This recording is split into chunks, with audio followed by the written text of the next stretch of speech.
Nakamura y Ihara trabajaron juntos una temporada, el cerealista estadounidense Sachs, falta aquí, me parece Sears, pero bueno, quizás es porque publicó después.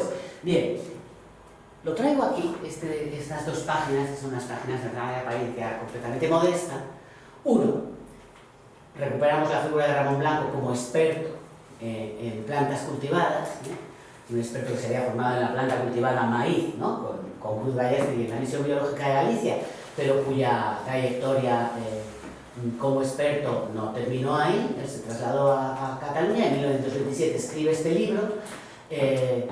libro que recoge toda la historia del trigo como planta cultivada y que muestra que estaban completamente al día, que estaban participando de la producción de conocimiento en ese momento.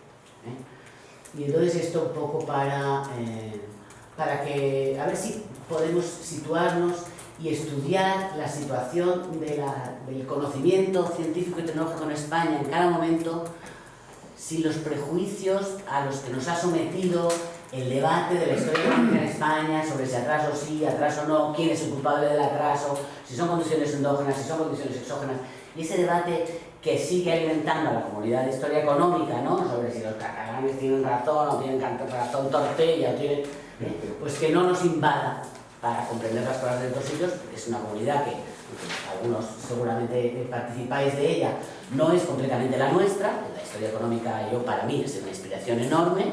Yo he ido con fascinación a todos ellos y me han enseñado muchas cosas, y las figuras de Praderas Kosura y todo eso, pero claro, ellos están por cautivos de una serie de parámetros que precisamente, cuya historia estamos precisamente intentando ilustrar.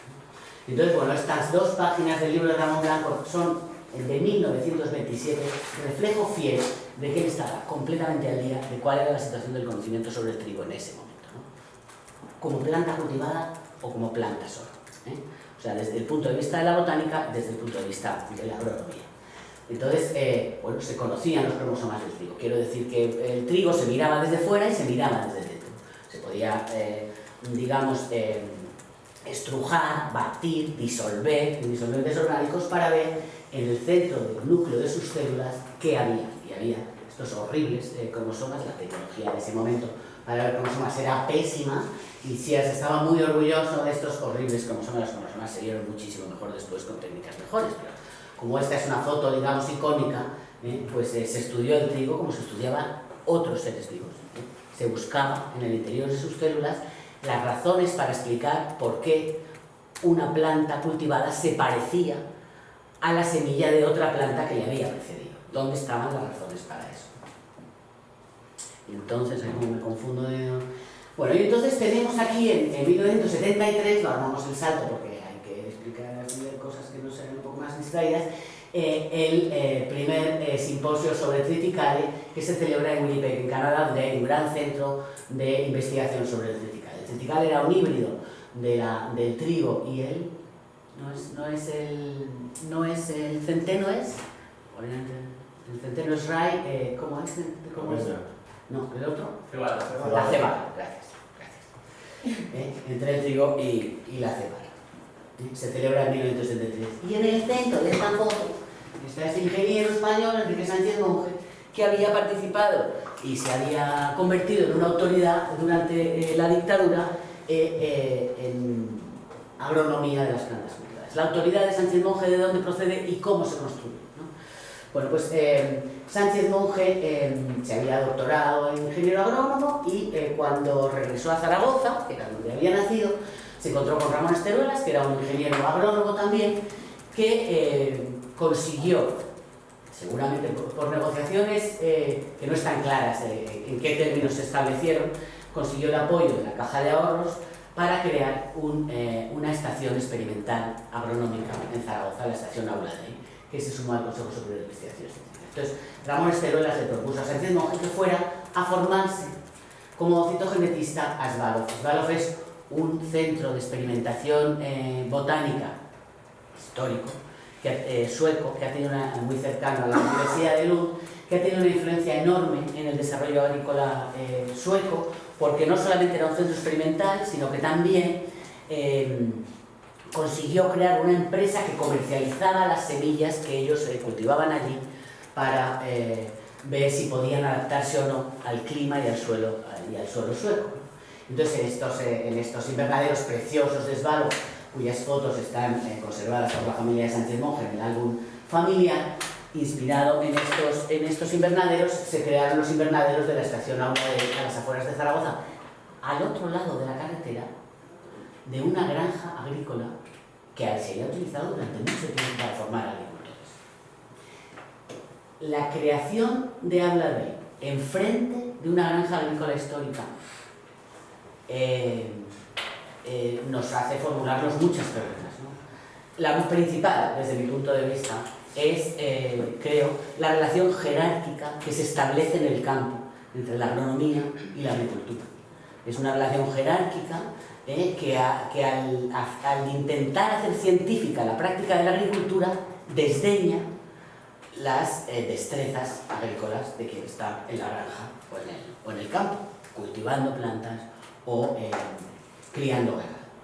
Entonces, esta historia de la agricultura en debate permanente con autoridades tecnológicas, sean estas las del tractor o las de la obtención de semillas más o menos eficientes, es la historia de la agricultura que yo creo que nos interesa. No podemos hablar solamente, por eso también el trabajo de Lino sobre el arroz es tan interesante, es decir, estamos haciendo lo que Olmsted y Roth nos dijeron que había que hacer, es decir, vamos a mirar a las semillas y no tanto a los tractores, que los tractores es más obvio, y ya lo había estudiado también de manera muy bonita Deborah Fitzgerald en sus libros, ¿no? Every Farm a Factory, se llama ese libro precioso, ¿no? Que dice, vamos a hacer productivas nuestras granjas, chicos, les dijo a los estadounidenses, ¿no? Y ahí tenemos el latifundio estadounidense de la América profunda, ¿no? Que está en todas las grandes novelas que ganan los Pulitzer periódicamente, así que lo conocemos bastante bien, aunque solo sea por la ficción, ¿no? Bueno, pues así se desarrolla Aula Dei, en esos espacios inspirados en la estación agronómica de Svalbard, y digamos, sin integrar en ellos la granja agrícola de Zaragoza, que estaba literalmente, y sigue estando, al otro lado de la carretera. Se cruza la avenida Montañana, que es una carretera, digamos, ya casi nacional, y al otro frente está la granja. Ahí se crean los invernaderos con sus etiquetas, crecen las espigas, se clasifican, Sánchez Monje monta un laboratorio para hacer todo esto, ¿no? ¿Pero qué tenemos? Pero si teníamos muchas cosas, o sea que la estación Aula Dei no viene de la nada, ¿no? La estación Aula Dei viene pues, de que se crearon estaciones agronómicas y granjas experimentales en España, y esto es solamente un trabajo de Cartañán muy sencillo y de muy pocas pretensiones en el que hace este estudio, pero en el trabajo de Lorenzo hay cosas posteriores, ¿no? Donde se ve el número de granjas agrícolas que había en España y cómo se fueron creando, muchas veces ignorando el conocimiento agrícola, cuando hay que recordar el conocimiento agrícola cotidiano, digamos, ¿no? El de los agricultores y los ganaderos y los granjeros. Hay que recordar, me gusta hacerlo porque creo que se aprende mucha historia de la biología con esto, que los principales informantes de Darwin fueron los criadores de animales y los cultivadores de plantas, que le escribían cartas a él para contarle cómo las sucesivas mejoras, la sucesiva selección a la que habían sometido a sus ovejas, separaban las de leche de las de lana, las de queso de las de leche de beber, les había enseñado cómo hacer eso, y entonces Darwin hizo la lectura desde el punto de vista de la teoría de la selección, diciendo, bueno, la selección artificial humana, la cría selectiva de animales y plantas, es un proceso de la evolución acelerado por la mano humana, y lo voy a utilizar para explicar mi teoría, que es una teoría que se explica gracias al trabajo de los agricultores, ganaderos, criadores de plantas y animales, sean estos en jardines o en grandes espacios, ¿no? O sea que lo que quiero decir con esto es que lo que el conocimiento biológico y hasta agronómico, me atrevería a decir, debe a la práctica de la agricultura, al trabajo aparentemente poco científico, poco educado del agricultor y de la agricultora, ya sabéis que las mujeres participaron en el origen de la agricultura, lo que debe está muy poco reconocido en la historia de las ciencias, ¿no? Y en la historia de la biología y de la biomedicina. Hay muchísimos más episodios. Pero este es solo uno, y me parece que cuando se hace historia del conocimiento biológico, yo no hago historia de la cultura, con todos mis respetos, aceptaré vuestros argumentos porque a eso he venido, no tenemos en cuenta que la agricultura y la ganadería han sido fuente de conocimiento mucho más que espacio de aplicación de él, en mucha mayor medida. Y desde luego en la historia de plazo largo, la historia del trigo, por ejemplo, pues es precioso, como hablan del trigo, no solo Darwin, de Candolle, Vavilov, Darlington, los grandes biólogos del 19 que están observando el mundo natural y clasificándolo, están mirando las plantas cultivadas, ¿no? Y la pregunta preciosa que se hace Vavilov, ¿de dónde viene el trigo? Porque él se toma en serio la evolución y dice, ¿dónde está el trigo silvestre? Y sube a las montañas, literalmente, a buscarlo, ¿no? Y se lo encuentra en las cumbres que hay entre Rusia y Pakistán, en esos sitios maravillosos a los que nunca viajamos, o porque está muy lejos, o porque vale muy caro, porque son sitios fascinantes, donde está el origen de mucho del mundo que conocemos hoy. Ahí se fue Vavilov a encontrar la planta silvestre del trigo. Pero bueno, con arreglo a esos criterios, pues se creó Auladey, que en muy buena parte el primer proyecto de Auladey es un proyecto típicamente franquista, pero al que se suman, ya digo, las prácticas que vienen de otro sitio. Entonces, no es ni Lysenko ni anti-Lysenko. Se instala la práctica de estudiar los cromosomas de las plantas cultivadas, una práctica corriente. No tengo aquí una foto muy bonita del laboratorio donde están estudiando los cromosomas, hasta el punto en que se traslada allí uno de los que luego sería el gran citólogo humano, que fue Joe Hinchio, que era un polinesio que había acabado en Svalbard, y por eso esta foto que no voy a volver, aunque esto que parezca un poco caótico, es este joven polinesio que está junto a Sánchez Monge, el que se hicieron la foto en 1948 y que luego en 1956 describió el número nuevo de cromosomas humanos, y acabó, sí. Me quedaría muy poco. Esto era una tentación muy grande no hablar de esto ya que estaba aquí, perdonad. Muchas gracias. Entonces, pero ¿qué pasa? Que mientras tanto, o sea, mientras estos estaban intentando hacer citogenética, la agricultura, Manuel Gadea, que era un ingeniero agrónomo con autoridad en el espacio de los ingenieros agrónomos de ese tiempo, estaba escribiendo libros sobre los trigos y estaba cultivando un grano de trigo que era el Aragón 03, que se cultivó durante mucho tiempo en muchas fincas españolas. Él, a través de los congresos de agronomía, fue distribuyendo la semilla, intentando que se cultivara en distintos espacios, y este es uno de mis proyectos pendientes, así que... Y lo hizo seleccionando, no miró los cromosomas, ni nada, ni le hizo falta. Él estaba seleccionando a simple vista, como hacían los hibridólogos y como hacían los agricultores en el origen de los estudios sobre la herencia biológica y sobre la práctica agrícola selectiva, ¿no? Que fue coger el catalán de monte, que era aquel de allí, y cultivarlo de manera selectiva hasta que lo inscribió como 03, porque inscribió varios y fue el 03 el que le produjo más beneficios.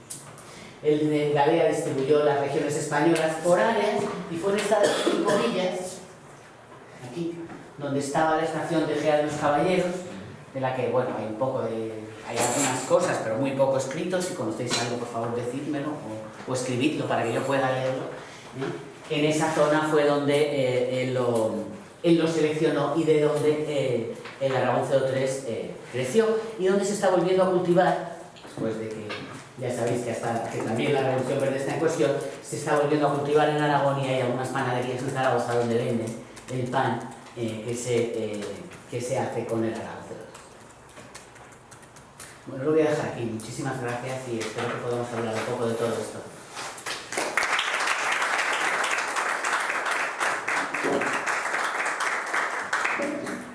Vamos a hablar, pero antes, si os parece, bajamos a tomar un café. Fenomenal. Lo necesitamos y luego continuamos.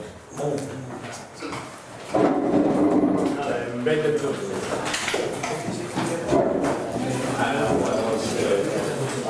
Son los 5 y cuarto, aproximadamente.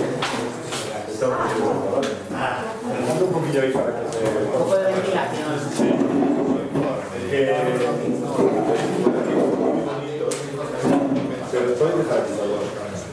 digo que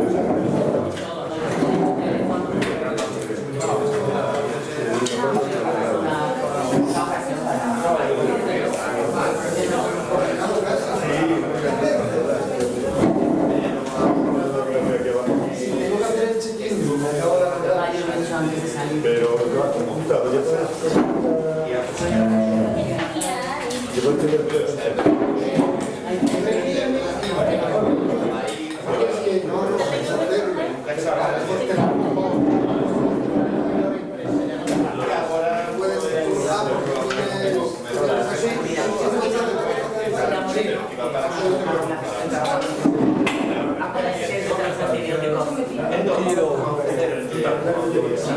Entonces,